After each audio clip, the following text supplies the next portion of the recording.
ప్రపంచ నలుమూలల్లో ఉన్నటువంటి నా తెలుగు దేవుళ్ళందరికీ సంక్రాంతి శుభాకాంక్షలు. ఈ సంక్రాంతికి మీ అందరి ఇళ్లలోనూ ఆయురారోగ్య ఐశ్వర్యాలతో పాటు ఆనందాలు కూడా వెల్లి విరియాలని మనస్ఫూర్తిగా కోరుకుంటూ, ఇవాళ భోగి పండగండి. భోగి అంటే ఏం చేయాలి?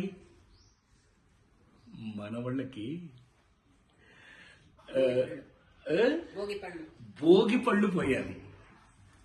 మనవడంటే నా కొడుకు బాలాజీ, కోడలు గీత, వాళ్ళ కొడుకు త్రిలోక్. సో త్రిలోక్కి మరి మనం ఈ భోగి పళ్ళు పోతామా? భోగి పళ్ళు ఏముంటుందో మీకు తెలుసు కదా.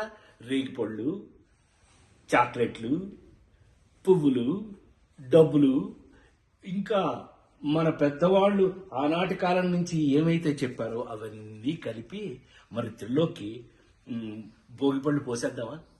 ఏది చాంపు